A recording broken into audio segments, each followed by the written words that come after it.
Hiring the wrong executive costs you time and money. Leveraging work psychology, Spear Consulting helps you hire the right executive so you can focus on growing your business. For a free quote, visit spiritmco.com. Enjoy the show. So welcome to the Tips for Team Building podcast, where our mission is to inspire and propel others along in their leadership journeys. I'm your host, Jaden Smith, and so excited to welcome today's guest, Thomas Matthews, to the show. Thomas, first, just want to thank you for taking the time to join us today and to share your wisdom. For those who don't know you, Thomas, who are you? So, first of all, thank you, Jaden, for inviting me on the show and just taking some time to ask me some questions about my journey. So, who am I outside of work title? I'm a son. I'm a father. I'm a husband. I'm a student. I think at times I'm a teacher, right? I'm a veteran, an Eagle Scout, and I'm a brother, a friend. I think I wear a lot of hats, and I think with the pandemic, I was able to cut my hair off, and it makes it even more easy to slap a hat on. So, really excited to kind of share my story. Professionally, though, I'm a regional operations director with EyeCare Partners over ophthalmology practices. And so really excited very early in this role. This is a newer transition. And so that has been really cool because we're talking about team building, and the best time to do that is right when you're creating those and building those relationships. And so let's get into it. Hopefully I answered that first question. Yeah, no, absolutely. Wear a lot of different hats, and always like to point out, just like our personal selves as well as our professional selves. I think that plays such a role in who we are as a leader. So you mentioned, some of the titles that you've had and roles that you've held. Can you tell us kind of how you've gotten into the leadership position you're now in today? Yeah, so I like to say that I guess my professional leadership journey started in the military. I don't know if I mentioned veteran on there, but my first role as a second lieutenant was really that first step in that direction. I always like to tell a story. I think I may have been at my unit for 2 weeks at Fort Benning, Georgia. And around that time, we were kind of in a training mode, getting ready to go to the National Training Center. And my platoon was going out to do a live fire on mounted vehicles. And my commander, I hadn't even met all my guys yet. My commander came to me and said, "Hey man, we got to go out to the field, grab your bag. Let's go."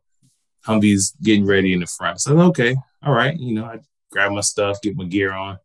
We go out there, and it's great, right? It's always good to those ranges are always fun. It's hot, but it's okay because you got all your gear on, so you're expecting it to be hot. But really, really good experience. And around the time he was grabbing his bag to get ready to leave, I kind of took the hint that I should be grabbing mine as well. And he was like, "Oh, what are you doing?" I said, "Oh, I thought we were leaving." He said, "Yo, I'm leaving, but you're gonna stay here and get to know your team a little bit more." So outside of not having my toothbrush packed, because my bag was not an overnight bag. It was a great experience because I think it really took that first step toward the importance of relationships, the importance of really knowing the people that you have been given the privilege of leading or being able to kind of help in their professional journey. And so I really tapped into that opportunity and have carried that. And I think that next lesson in leadership. So that was like the first part of my military journey. I think the second portion was as I was transitioning out of the military. I was a captain. I had a company. I had company command, had about 120, 124 soldiers. My background, however, was field artillery, and I was in charge of a logistical company. And so I think that next lesson was humility. And I think as leaders, sometimes you have to get out of the way and let the team, assuming we put the right people in place, right? We got to get out of the way and let that team do what they know best how to do. And so that really was And I didn't struggle with that, right? I looked at it like I knew I was transitioning out of the military, and I'm going to get put in a similar situation where I know why I'm here. And so that confidence is important. But that humility and it's not to do your job. So let me get out of the way and figure out how I can empower you. We were successful. And I took that with me as I transitioned to DaVita, where, now I'm coming from, business background in college, military, field artillery while I was in the Army. And now I'm working in dialysis, which I had no experience, didn't know anything about. And, asked a lot of questions, and figured out what they needed. So took that time to really figure out what do you need as an individual and as, insert role or title. And I think that started to build those relationships. So when I would ask for certain things or say, hey, this is where we got to go, the team would listen, the team would feel comfortable, but they would also know that it's coming from a place of, I want to support you. I want to learn what you do, because there's no small roles, right? Like, whenever I ask someone, like, hey, what do you do? And they say, I really try to stop the conversation there, right? There's no, it's everyone is important. Otherwise, you probably wouldn't be here, right? This role wouldn't have been created. And so taking that approach, we could really align where the successes will be, laying out what our goals were. And, we moved from, performing at a bottom quartile to a top quartile, and an opportunity presented itself with Fresenius Kidney Care for me to get closer to home as well, in a director of operations role. And, that I jumped right on it, right? It was a great opportunity. I was able to move. I was in Des Moines, Iowa at the time. I'm originally from Georgia. I got my Falcons cup right here. And so while the role was in Tampa, it put me in proximity to be closer to home, which is, I think that's important, or being close to family, or family is important when we talk about leadership. And we may touch on that a little bit later on in the conversation. But what that did was allow me to get closer to home and really start that process over. Looking at who is my team, like what is the structure, what are their strengths, what are those things that I like to call them less than strengths, I don't necessarily like to call them weaknesses, because we have to work around them, and how do I best fit in this equation of providing direction, providing support, removing barriers and obstacles, so that we can hit whatever goals we've been given. And was with Fresenius for 4 years. And then there was another great opportunity with EyeCare Partners in the Tampa market, as a regional operations director of ophthalmology. And so it's good because I transitioned from the military to dialysis. And so now dialysis to EyeCare. But again, just the great thing about the timing of this too is that, I get to implement those very critical early things, again, in building this team that I've had the privilege of working with now. Awesome. And a lot to unpack there, a lot of just goodness, Thomas. So appreciate you sharing that. And, just want to point out and appreciate your service to the nation. And, also, just thinking of like two kind of values or two kind of common themes that were, present in kind of that leadership journey you shared, was humility as a leader and the importance of relationships. So I want to kind of jump into relationships a little bit. And, you kind of touched on how you approach relationships and how you go about building those by, being able to listen and being able to find out where people best fit and being able to, kind of fit yourself in to provide support and value as a leader. Can you maybe tell the audience about a time where that didn't work, where you struggled to build a relationship with a key stakeholder, kind of the situation and how you were able to overcome that? Yeah, absolutely. So it's actually interesting. At Fresenius, in the very early stages of me coming on board, I had a pretty experienced manager on my team, and I always like to go in and people give you feedback on this person's like this person like that, but you have to formulate your opinions. But if you've gotten that piece of information, you kind of want to hold on to it, right? And so this was a leader on my team that, was well respected among her peers and had a lot of experience. But the feedback that I initially got was she could tend to push back, be a little resistant to change. And at the time, the organization was going through a major change in how we would schedule and staff the clinics.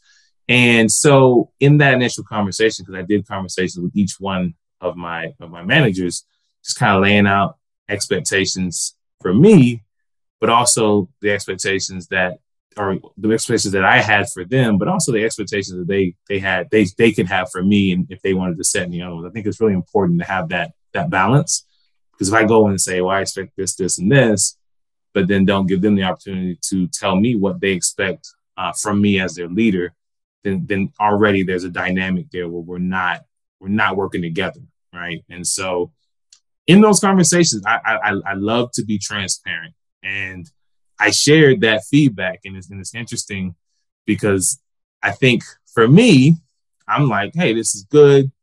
I'm letting you know this is a perception that sometimes, you're resistant and you push back, and immediately the facial expression changed and the wall started to be built, right? But what I said in that to, the other part of that statement was, but let's work together to change it. And I don't think it resonated immediately. Well, I know for a fact it didn't, because about 2 or 3 months, and it's funny because when we actually had a going away, they had a going away dinner for me, and she shared this story with the rest of the team. But about 2 or 3 months after that conversation, I was at the clinic. We were meeting on some, a process that needed to improve, and she was kind of overworked, kind of burnt out, frustrated, and I think everything kind of came to a head then. And, there wasn't any like bad language, going. She didn't say anything bad, but she was just like, I'm walking out, and she had her resignation in hand. And I was like, I'm not going to accept that right now. Let me know what the issue is. Because I think when that wall started to be built, I was no longer a safe space to bring the issue to. And so I think by me trying to de-escalate it from there and say, hey, tell me what you need. What's going on here? What's the challenge? Because you're one of the strongest managers that we have. So what's the challenge? And she started to share what some of the frustrations were. I think previously some of the guidance was, kind of let's slow down on hiring if we don't have people to train those individuals. But that guidance had since changed, but it hadn't necessarily been communicated that change is there. So starting to hear what could I do to help take off your plate as I'm asking you to do more. I think that was not what she expected. And I said, you know what, but I'm going to give you some time to vent. I gave her a couple of weeks. Like, I sent the emails, but I didn't do a check-in for a couple of weeks. She actually called me the third week, and she was like, hey, did you forget about me? I'm like, no, I just wanted to make sure you were okay. And you had some time. And she's like, I'm good now. And from that moment, just the relationship completely improved, and she ended up being one of my strongest managers. But I think what I learned from that is you have to, just because I thought it was a great idea, right? And I think it was successful, but there may have been a better way to approach it so early in that relationship, because had she not been maybe so invested in the success of, her career and the patients that she was taking care of, I might have lost a really good team member, because I wasn't quite in tune with where is this person at and can they receive this information? Because I think we have to be ready. People have to be ready to receive certain feedback. And as leaders, we need to, have a high enough EQ, right? To be able to tap into, maybe this is not the right time. Maybe this is a conversation that we can have later. Yeah, absolutely. So one thing that you kind of like hit on there was like when she was feeling overworked and needed additional support, maybe at that point in time, maybe her performance wasn't where it needed to be, right? And sometimes as leaders, you always hear like the phrase of, the person's, they either need to be moved in another seat, like are they in the right seat? But also like, should they be on the bus? So how do you as a leader differentiate like whether a team member just needs additional support, they're in the wrong seat, or they simply just aren't a fit and need to be, kicked off the bus? Yeah. So I I guess I could take a multi-tiered approach to that. And so I think the first thing just happens early in that relationship. And you don't get everything from that first conversation, but you can ask the right questions and get a lot. And so just figuring out what are their goals? What do you want what a year from now, 3 years from now, where do you want to be? And how does that align with the organization's goals, right? If I'm speaking to a new manager and they're like, yeah, I want to be a director of operations, or I want to go back to school and get my master's in nursing if they're an RN, then it's saying, okay, these are the priorities of the organization. How do we make those things align with what your goal is? And so I think if you take the time to do that, now you have a baseline of where that person is and where that person is trying to get to, and you have a path. If they're not following the path that they shared with you that they're on, then you have to start to look at, are they on the right seat or are they on the right bus, right? Because maybe there's some fine tuning that can happen, some coaching and some mentoring, or aligning them with resources that'll get them to what they said was important. Or maybe there's a disconnect. Maybe they said what sounded good and it's not really what they want to do, or even something that is really tapping into their strengths. And so I think those initial conversations to see, because people will tell you what they want, right? And even if sometimes it's silent, it's not what they're saying, but what they're not saying. And sometimes it's exactly what they're telling you. And so you can see, because if what they're telling you does not align with what they're doing, right there's a disconnect. And you got to figure out, is it because they don't know how to do it, they need some more resources, or they're not willing to put the work in, or they just don't know what else to say. And so they're just saying what they think you want to hear. And I think as a leader, if you've set up those parameters, so to say, you can start to see, okay, this person's not really aligned. We've provided the resources. We've had the touch points. They're not doing the things that they said they were going to do. And they're not doing the things that we've agreed that are the right things to do.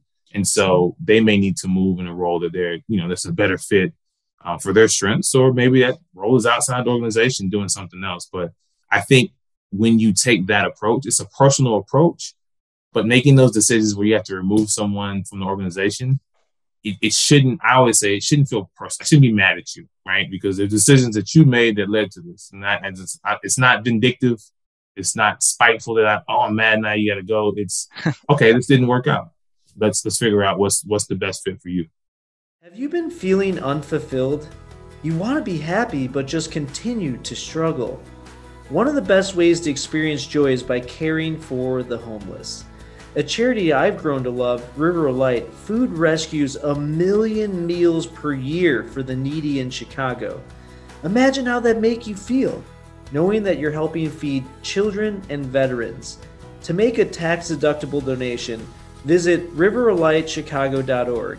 Again, riveroflightchicago.org. No one should go to bed hungry. Yeah. So can you maybe share, you had talked about like maybe getting them into a new role, whether that's inside or outside of the organization. Can you share a time of maybe when you did switch seats for someone, move them into a new role, and how it impacted them and impacted the organization? Yeah, I guess a good example that I have, a recent example, was with one of my dialysis nurses, and she was actually in the education role. She didn't work for me in that education role. She supported me, but I had some openings in a clinic manager position. I had 2 clinic manager positions opened on my team, and she really wanted the position, and I didn't really feel like she was ready for it. And I was very transparent in why I hadn't selected her. But what I did was say, these are some areas that I think can get you there. These are some things that I think there's some gaps in, that if we can work on these, when that next opportunity presents itself, I think that we can absolutely put you in that space where maybe it's a smaller clinic, so that we can grow and see if that's going to be a better fit. Because the position and the location she was applying for, there wasn't a lot of room for her not to hit the ground running. Wasn't a lot of room for mistakes because it was a very well-established facility. And I know I had some de novos coming up. And it just so happened that I saw her doing those things. I saw her kind of taking that extra time. It was actually during COVID. And so being in education, she hadn't worked on the floor a lot. And those were some skills that if you're in that fast-paced clinic or even in a new clinic, there's many times where they had to kind of just step out there and direct traffic from the steering wheel, not necessarily from the back saying, hey, I can see the whole field. It's like, I got to get my hands dirty. And so I saw her do those things. I saw her take those opportunities, really take that advice to heart. And so when that next position opened up, I felt like it was an opportunity to really give her a chance. However, it actually didn't work out that way. And so the next conversation 3 or 4 months down the line was, hey, you know what? These are the areas, again, like this is what you said you wanted to do. But these are some critical success or failure points that we're not hitting. We're not hitting them in a way that's going to make you successful. It's going to make sure that we're providing what we say we would for the patients. And that doesn't align with this path that you say you want to be on. And I think at that point, it was just very, hey, let's make this very clear, not subjective in any way. Like, these are the things that you have to do, right? And you have to be honest with yourself whether or not that aligns with what you want to do in your career right now. And ultimately, it wasn't a good fit. And we put her back into a role that didn't necessarily have as much responsibility around it, but still allowed that opportunity to continue to hone those skills. And so I think that was more of a full circle, right? Because she wasn't on the team initially, but she expressed interest. I didn't think it was a fit for that particular opportunity, but hey, did a little coaching, did a little mentoring, and she took that. And this is very good, right? Because a lot of people don't always take that advice. When she took that advice and she took it positively, applied it to try to make it, work for her. But in the end, it just wasn't a good fit. Yeah. Yeah. And it sounds like, from your end, really put in the time to kind of like try to mentor and develop and coach her into, that position. And I think, that's so important. So want to kind of talk through, sometimes like mentorship comes from, the leaders within your organization. Sometimes it comes from peers. Sometimes it comes from people outside. And, really wanting to make this podcast, applicable to people who are, on all, at all stages of their leadership journey. And Thomas, you have just been wildly successful thus far in your career and think that you're just going to keep on, crushing it. And that's probably not something that, you haven't like learned all this wisdom yourself. Like, this isn't something that's like, just Thomas. And I'm sure that you've had some mentors, in your career. So just wanting to, kind of just ask if you can share, some of the mentors that you've had in your career and why you kind of would push people, to seek out mentorship. Yeah, absolutely. So I've had a couple, right? And I think some really stand out more than others. And there's one, I was actually speaking to somebody about him recently. His name was Justin Mufali. He was a major. I think he's probably a lieutenant colonel or colonel now in the Army. But what he did that I really appreciated, because sometimes you don't know what you need, right? And I think a lot of times if you're, earlier in your career, you really don't know what you need, right? You can't always see your gaps. You can't really see around the corners. And I think a good mentor, and I've actually modeled what he did with me with a lot of the teams that I have the privilege of working with, is he did that, right? Hey, what do you want to do? Where do you want to be? And then he put me in those spaces that I wouldn't be able to get into by myself. He gave me those opportunities to present, brigade level trainings and have FaceTime with our brigade commander. This is while I was in Kuwait, actually. But just really said, no, I need Thomas to do this. Yes, Thomas can do this. And just put me in those spaces. And I ended up doing, some really cool, some trainings for like the entire brigade. Did some work with the Kuwaitis, but it was because he said, I know you can do it. Let's put you in that space and show other people that. But to prepare me for that, and that was the other piece that I really was just like, wow, I haven't gotten this before. He was like, you're doing a presentation, we're going to practice and we're going to critique and we're going to build off that. And we're going to make sure that when you're presenting yourself in the best possible way, because not only are people trying to, they're going to judge you, right? They're trying to learn from you, because the intent is that you're giving them something if you're standing in that space. And so let's make sure that there's no distractions that could cause that message to be lost. And I really appreciated just that time he took, because he also, it was different, right? When you're in the military, it's a little bit different from the corporate world. Maybe you're not going to go and have lunch with someone or have dinner with someone and go work out, but he didn't necessarily have to do that. But he made sure that he put time into building the relationship so that the other stuff, I could trust him, right? And so it's one of those things that I've taken with me. It's, hey, it's cliche, right? People don't care what you know, so they know that you care, but it's 100% true. If you're in front of me, degrading me and making me feel worthless, everything you say may be true outside of those things, but I don't care, because you said it to me and I've discredited everything from the point that you started to make me feel less than.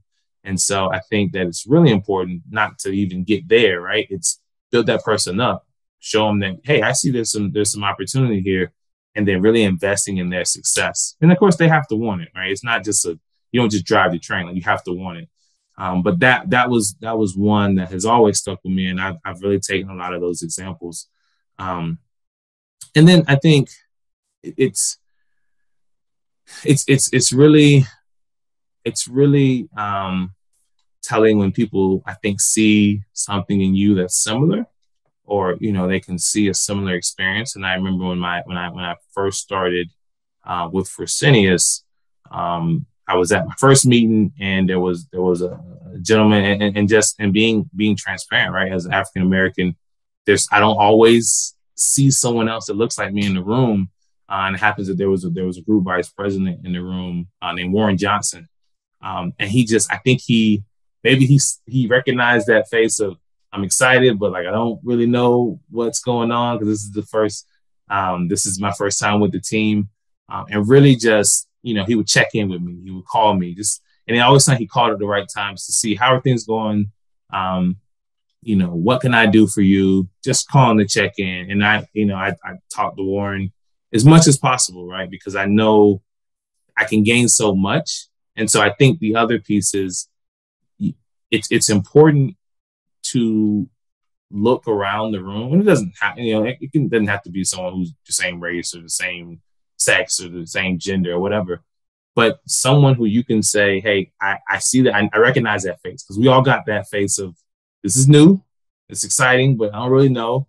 We all have the apprehension, we all have that excitement, because sometimes you can step into a new role and just be ready to do too much. But I think it's important as leaders to be able to recognize that and tap in, because that person may not come and ask you for that mentorship. Because there's been people that I've asked to be mentors, and when I really needed that advice, I wasn't able to get it from them. It just, maybe it wasn't convenient at the time. Maybe it wasn't something they wanted to do, right? They didn't really want to be a mentor right now. They had a lot going on. I think that's okay. But I think it's important as leaders to recognize that, especially as you progress, right? Because I don't think I'm, at the peak of my career, hopefully, but there's going to be a time where someone really needs that from me. And I need to be aware enough to say, hey, how are things going? Let me do that check-in with this person that's not directly on my team, but it's within the organization at my left and right limits, and can really benefit from just an encouraging word or someone saying, hey, let me hear what you think about it. Yeah, I love that. And just kind of thinking of some of the, in my, career thus far, of like some of the mentors that I've had. And I think that it's always such a thing that obviously being the mentee, the one who's receiving the mentorship, like a huge value add. So if people don't, if you don't have a mentor, if you're listening in, I don't care if you're, a brand new leader, you're someone trying to get into leadership or you've been in it for 20 years. Like we can all learn from each other. And, that's kind of the the whole mission of this podcast. But, also thinking as like the mentee, because although, I'm definitely not at, my pinnacle or have as much experience as others. I mean, I just think of some of the people that, I have been able to mentor and help, lead into positions that they maybe never thought that they would reach. And, it's something that's definitely like gratifying, fulfilling, and a huge value add on both sides. Right. So I think that sometimes people are like, I don't have the time or I can't do this, but like not to get into mentorship for self-gratification, because I think that's the wrong reason to, seek out being a mentor, but having that as like, a side effect is definitely not a bad thing. And I think it's something that, just kind of sticks with me when thinking about that. Absolutely. And two things too. So the one thing I was thinking is to the first point of kind of seeking a mentor. I have one of my best friends. He does a really good job of just, I guess you call it cold call marketing for mentors. So if there's a space that he's interested in, he'll send off 50 notes on LinkedIn, and it's really helped him out. Like he's built some really good relationships, because maybe 48 don't reply, and then one replies but doesn't really have the time, and then you got that one that's like, yeah, absolutely, give me your number, let's have a call. And he's told me about this multiple times, and I'm just like, man, that's awesome. I think I've actually not done that per se. I think when I was transitioning out of the military, maybe a little bit, but I've actually told people to do that because he shared that with me, and they've found success in it. So I think that's a really, with something like LinkedIn, where you can see this person has a path I want to follow. Let me reach out. Maybe they'll answer, maybe they won't. But if they do, I mean, how awesome is that you actually have someone who says, I see your path and I can show you how I got here. And so, I think that's really awesome. I had another one. I had something else to the point that you made, but it slipped my mind. So we'll let that go. Okay, we'll come back to it. If you need to, just throw your arm up and we'll go back to it. But I mean, I think to that point, I mean, you don't need 50 mentors. I mean, great. If 50 people respond, that's awesome. But just putting in a little bit of effort, and you might get one or two connections out of it. It's just such a huge value add. All right, let's hear it. So I think the other part too, right? Because I think you're right. You don't want to mentor for the sake of, because I think some people do that. And I think one of those mentors that I had that didn't necessarily show up when I was looking for them to, I think that might have been like, they kind of saw themselves in their role and said, this is what I need to be doing. But maybe it wasn't necessarily what they wanted to be doing. But I think that there's also an opportunity to learn, right? Because I think depending on how far you're removed from that person that you're mentoring, they're going to have some insight that you had it and you lost it, or it's changed so much that now you're closer to, a level that you don't operate at, that now you can learn something from them, right? I think if you have a mentor-mentee relationship and it's one-sided in any direction, it's usually it's up, right? The person is asking for and receiving. But I think if, the mentor doesn't take an opportunity to just tap into what this person's perspective is, it's not really getting the full value of the relationship. Yeah, absolutely. And I think that just kind of like resonates of like thinking, like there are so many industries and so many, like you see so many times where people get to a level and they're so far removed from what's happening on like the ground floor. Mm-hmm. And, by being able to serve as a mentor, not only do you get that like self gratification and, being able to help and see the successes of somebody else, but like it also helps you make better informed decisions and, better, like perform your job better, because it's easy when you're up here, to make a decision that you don't know the impact it's going to have down here. So even being able to like have those types of conversations, like I'm thinking about doing X, Y, and Z. How do you think that would affect, you and your role? I think that's a very, very good point there. So thanks for sharing that, Thomas. Absolutely.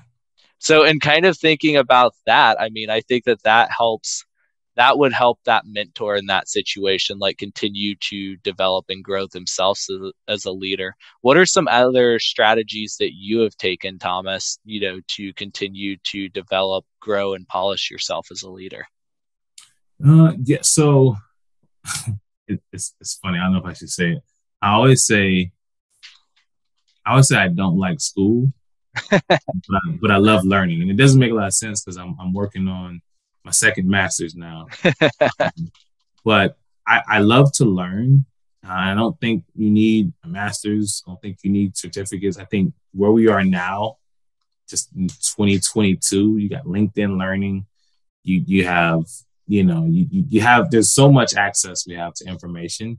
And so I think if what you're doing is important, if you value how you show up, if it's important to you, the impact you have on the people that you work with. I work in healthcare, so patients that you're taking care of, if that's important to you, I think you have to take charge of making sure you have all the information available.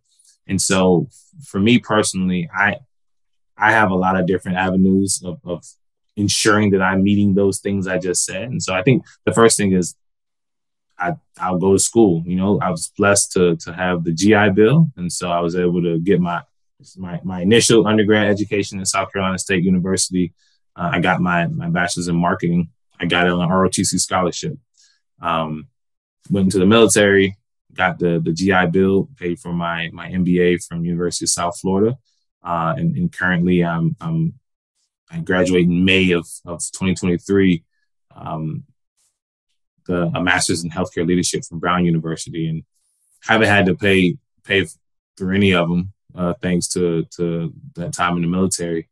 But, that was something that I knew I had no excuse. A lot of times it's the cost, right? And so, but it wasn't the cost. So me not taking advantage of the opportunity to get that formal education would have not made a lot of sense. So I think the first thing you can do is there's formal education.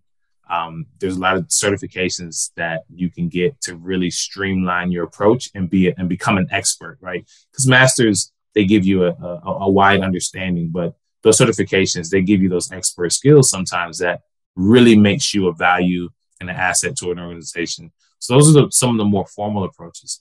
I think informally though, you can't miss the opportunity for that informal education, right? And that's books. And some of those books are, I think I got the zombie fighter guide back there, but,